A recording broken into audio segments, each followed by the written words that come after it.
everyone, hopefully everybody's doing very well out there. Look what we have here, a 1952 Fender 600 amp, or the Champion 600, so the two chart says.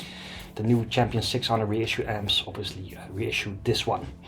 It's an honor to work on this because partly from a replaced leather handle, the pilot light holder inside of the amp and a 3-prong cord, this thing is still original.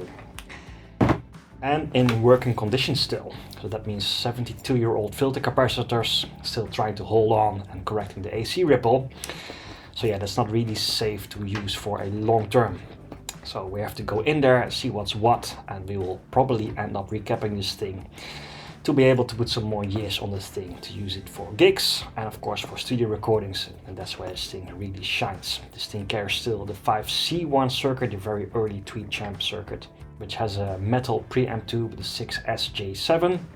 Those have really beautiful low gain characteristics. You will hear in a minute how that sounds, because despite the 6-inch speaker that is really tiny, what comes out of this thing sounds just really warm and balanced. You really don't miss a thing. It's quite impressive.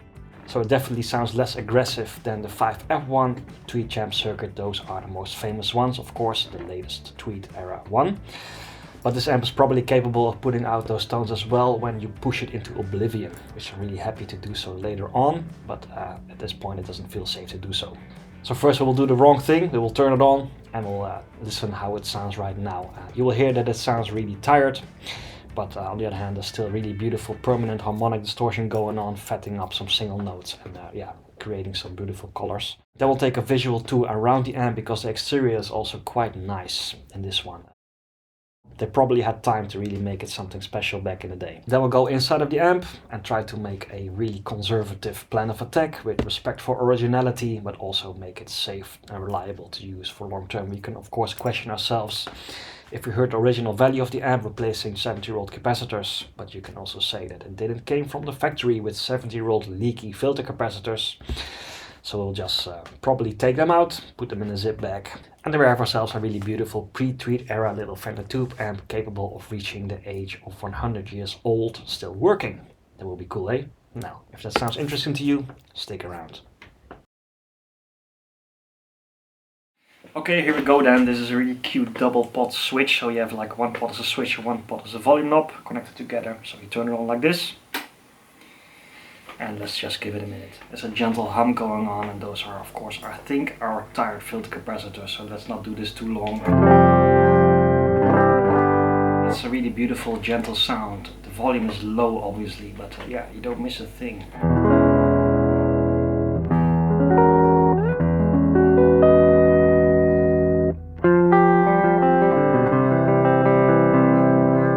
It's just this really pleasant mid-range harmonic distortion going on. Sounds like there's something going on, it's really alive. A lot of harmonics there.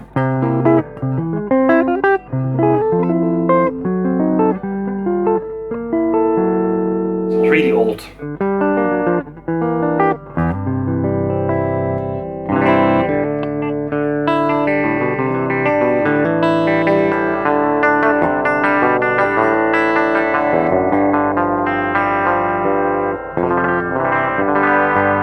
That might not be what you would expect. It just sounds really warm and like a little bit of a bigger amp.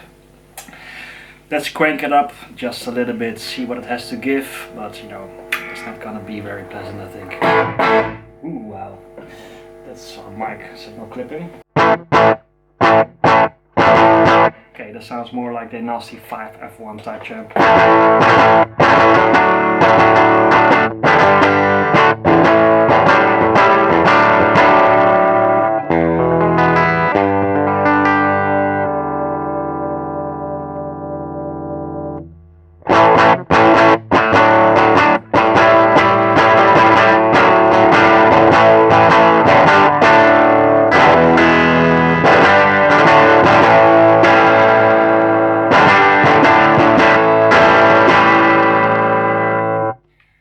That sounds pretty cool. Okay, now we got it all the way up, all the way up. It doesn't make a difference.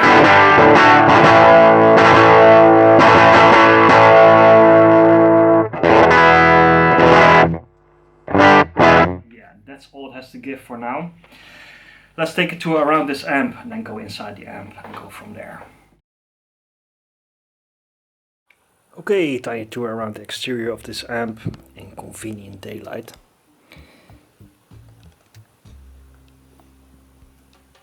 Here you can see the fabric of this cabinet. I think it's pretty cool. The newer ones don't have this, but it really seems like a sort of cloth stretched around it, and looks really beautiful. Also the vinyl on the sides. Now the leather handle was replaced, as I said before. It's not really nicely done, to be honest. I mean, the leather is probably, this leather handle is probably a little bit too short, so it doesn't really fit. We can maybe unscrew this and see if we can tidy that up or improve it. It's not so important, but yeah, if we can make it better, maybe we can. This little metal logo plate looks really beautiful. I think it's in nearly perfect shape. The rest of the amp obviously shows traces of use. Maybe it has been used once at least. There's a tiny hole there. Behind this is a little screw where the speaker is held in place. So this probably moved maybe during transporting, and then it hurt the fabric, it hurt the grill cloth. Here's some more beautiful details. These little knobs here. Under this is the screw what holds the baffle in place. If you look close, you can see that these are really beautiful, decorated. They look like really beautiful decorations on this. Back of the amp, some more wear and tear. These things are not so bad. At least it has been used and loved. That's what it's for, of course. Here it shows Fender 600 amp on this faceplate. And the tube chart inside says Champion 600. It's really beautiful that these screws are still in place. Original screws. More original screws there. On the bottom side of this cabinet. And I suspect it probably has seen some moisture somewhere in the past, because this has because it has some staining here. So yeah, 1952, not bad. Maybe let's see the bottom of this amp.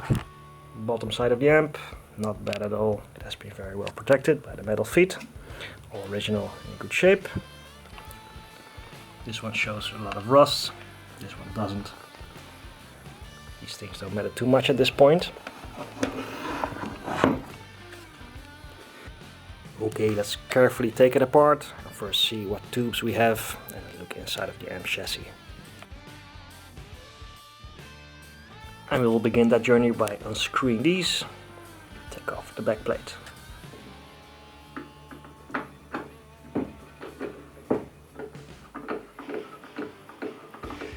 This time I'm not using any power tools to protect these screws from any unnecessary wear, because these are really old screws.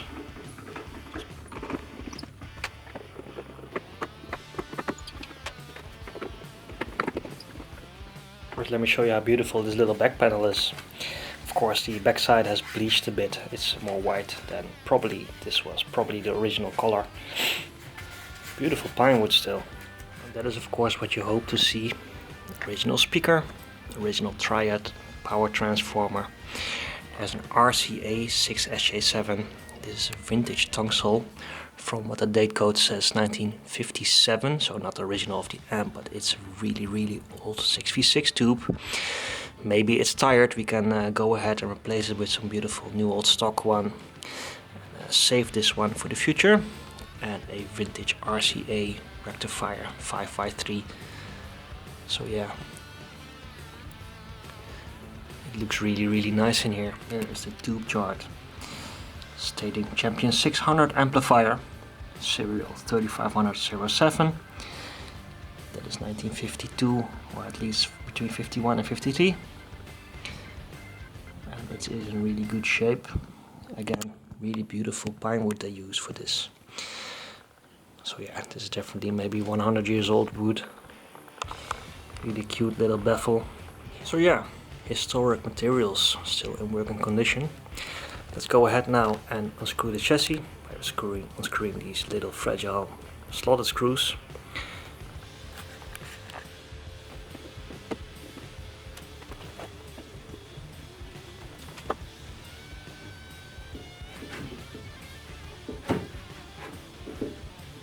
Moment of truth, and there we go. This stuff is really old. As you can see, it's the original filter capacitors, Astron ones, showing bulging and showing traces of leakage. Those are definitely bad. It was still working on this, but yeah, it's a bit of a time bomb.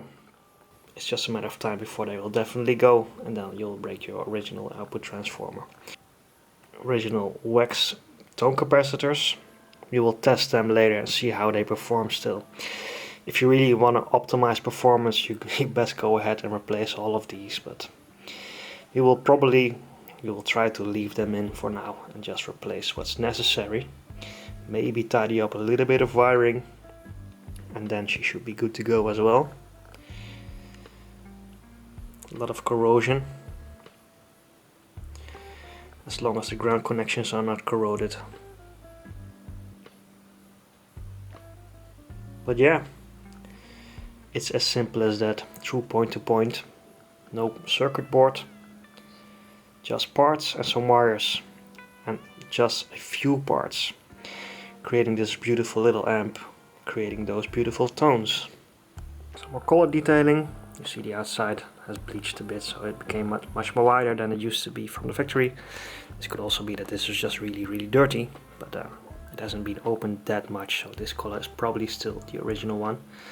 Maybe we can clean it up a little bit to see what's under there. Pilot light holder has been replaced. It's a bit of a shame. Maybe we can see if we can put a vintage style pilot light holder in there. I also have the original one still. Maybe we can see how broken that actually is. And if not, maybe we can go ahead and put it back in. It's just a light, but still. Yeah, and then we have a 3-prong cord. Doesn't really look really tidy, but maybe we can tidy it up a little bit. Let's see if we have to discharge the filter capacitors, and then we can go ahead and do our work. Availability is going to be a little bit of an issue, because 888, I don't think they make these anymore.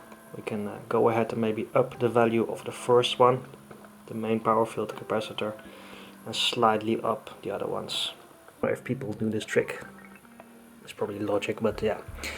The chassis also fits exactly on the back of the cabinet, and then you can work on it easily and keeping everything together. In this case we have to do it because the speaker is actually hardwired to the transformer like this. So yeah, this way the chassis cannot really come out of the amp without disconnecting or like desoldering the wires going to the speaker. So yeah, that's not really nice to do. And like this we can nicely work on it. Some more shots. I measured the filter capacitors, they are absolutely empty, so we don't have to do anything with it. We can just go ahead and remove these. Right, first thing we'll do, we'll see if our solder iron is strong enough to disconnect those ground connections. Otherwise we have to take a bigger solder iron. You could also maybe cut these bottom wires and use them to connect our new capacitors to it, for the sake of our original solder connections. But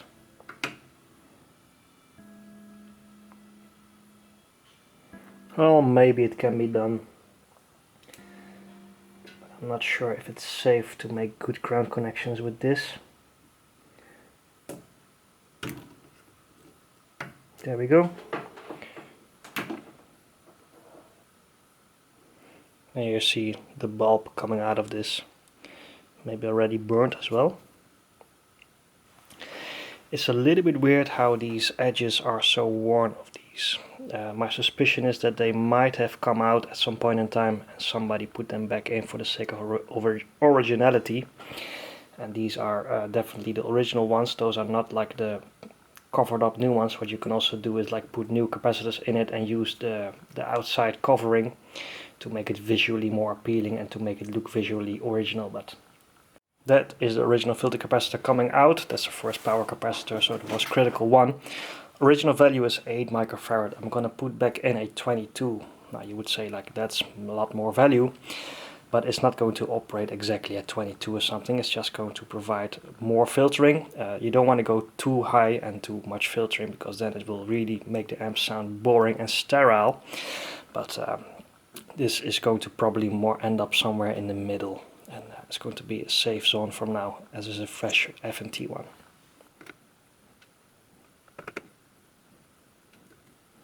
No, that's not good enough.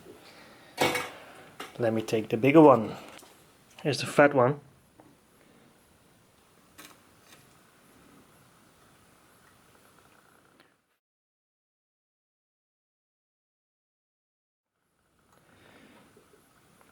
Looking better. I will go 10-10 for the next ones. Should be fine.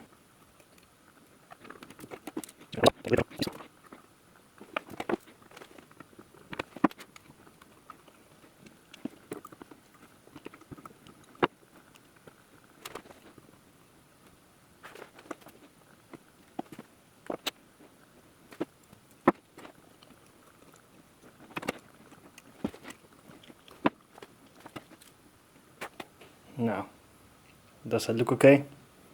This cathode bypass capacitor has a beautiful little piece of cloth here. I'm gonna see if I can reuse that for a new capacitor. Again, there's a lot of wear on this, like physical wear. Should not be there, I think. So there's a good chance that these came out, were maybe stored somewhere, not so super carefully, and then put back in at some point. 25-25, I'm gonna put back in 25 at 50 volts to provide a little bit more protection there. Should be good enough. Little problem here, my little news break is too short to connect it to this ground connection here. I could either use a different ground connection or figure out a way to make this longer. Let me just do that. Okay, that should be it for the recap. Let's see if we have to clean up some solder connections. Most of them look really dull, to be honest. Yeah, maybe we can just do a run through, clean up some connections, resolder them, just reheat them, especially this one, and then we can actually already see what it sounds like. You see, this one is really dull. Now my intentions are to actually use this amp for gigging and a lot of recording, so I'm planning to save my historic tubes, the historic RCA Metal 6SJ7 and the vintage tungsten from the 50s.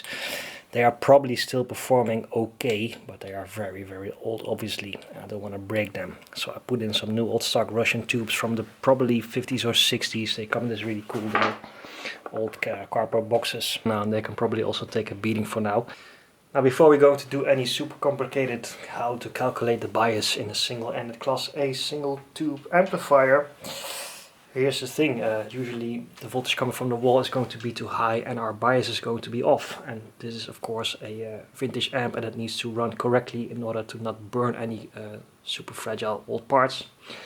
The voltage coming from the wall here, since I'm in Europe, is 230 or 2 or more, 232 or depends on what day it is. But I'm running a little transformer to the side to make it run on 110 anyway, so the voltage going into this amp today is probably not really far off from correct, and I'm confident that it's safe to run, especially with these new tubes for now. So we're going to leave it at that. Maybe in another video I will show you how to calculate the bias actually, and it saves us from replacing any unnecessary parts to, let's say, tune it to the correct voltages of today. Who knows, maybe this is already enough of an operation to make the amp safe and sound again. We will see in just a minute. We will hook up the amp again, let it warm up and see how it performs. And meanwhile we will store the stuff safely away, so we have our original parts if we need them at some point. I'm not sure, but we will see.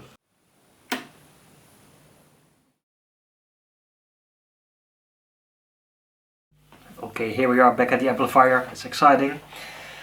It's a little bit over halfway turned up.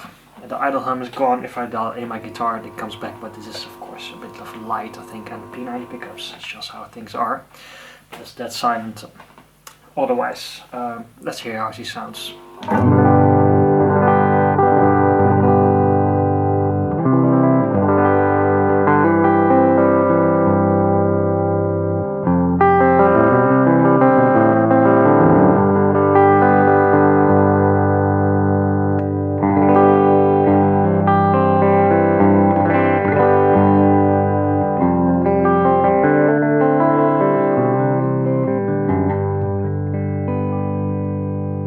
It's a very, very enjoyable sound.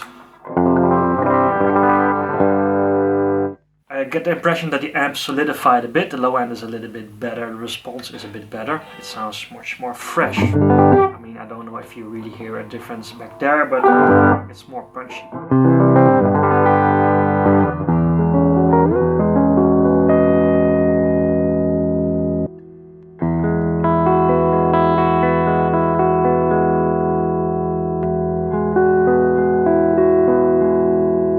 I really love those overtones, it's such a special sound.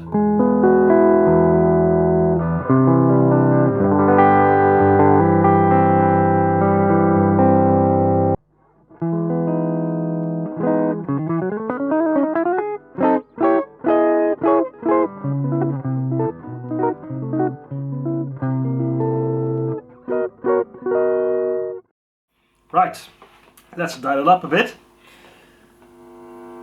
It's now 3/4 up. Woo!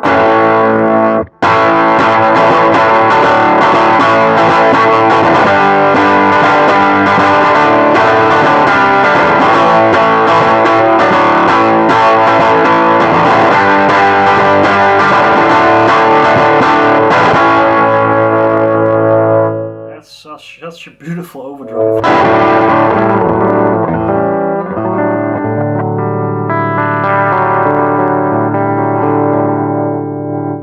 Yeah, I didn't do that when I was on the old caps. It was super dynamic.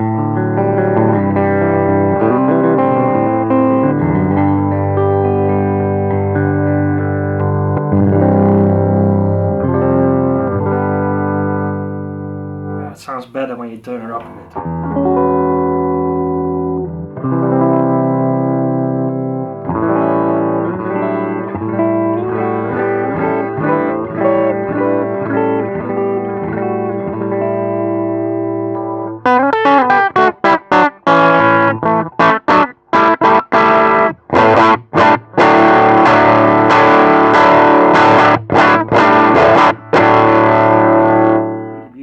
Thick, crunchy rock and roll sound.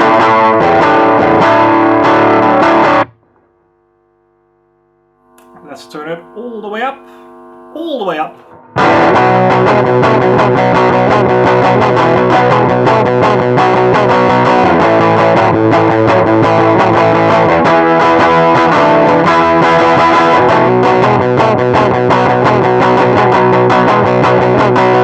That's what we want.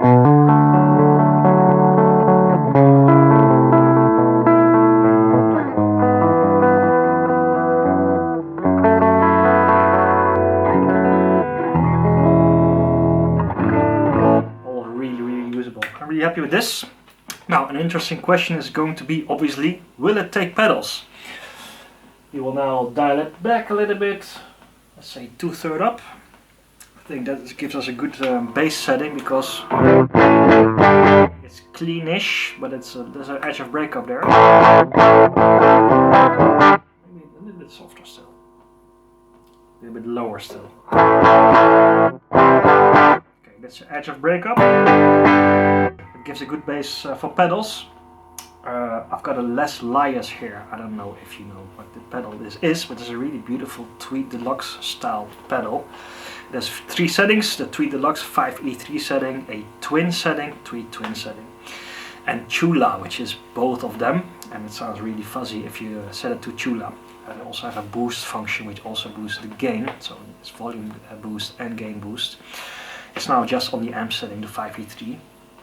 I really love this. The amp is now on the edge of breakup, and with the pedal you push it slightly over the cliff, and somehow these work really well together. You get a Tweed style pedal, which is with these mid-range characteristics, and in combination with a Tweed style amplifier, it works really well.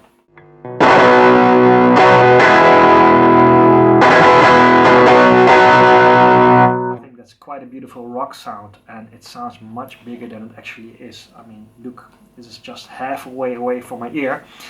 This is low volume. I mean, I'm not that deaf. This is quite low volume. You can do this quite long, I think, and for recording purposes this works really wonderful in a tiny space.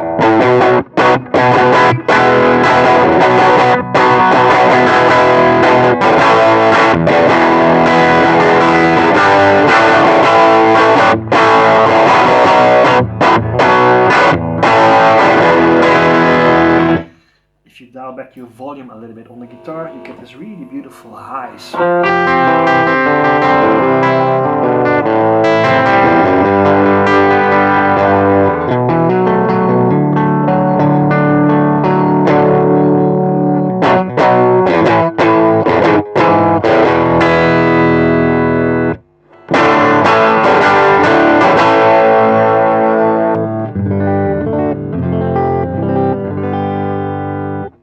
This as an always on pedal, I think.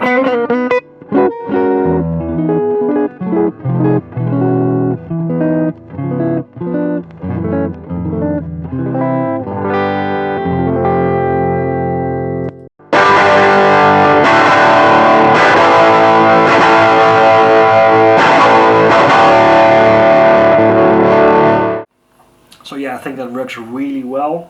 Maybe because the way the amp is voiced, what comes out of the 6-inch speaker is not raspy. Not quite so raspy as you would say for a super tiny speaker. It sounds really thick and mid-rangey. And with this, this beautiful Les Lyas pedal, you get a really beautiful balanced rock sound.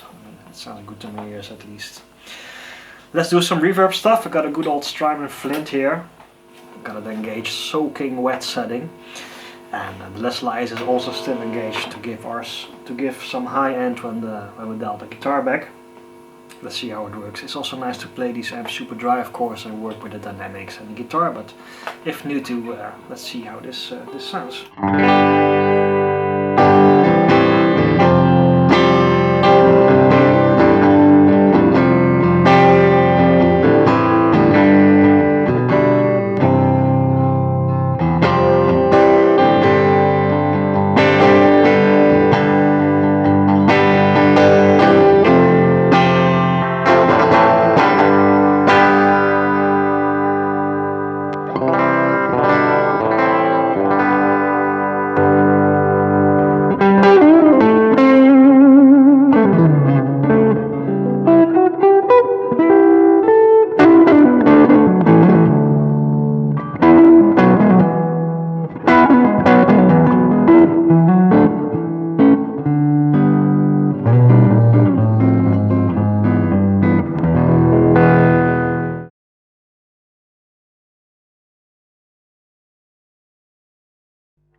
Addictive little amp.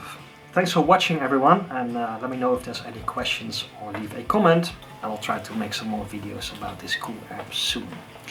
Up until then, please take care, behave, and we'll see each other soon.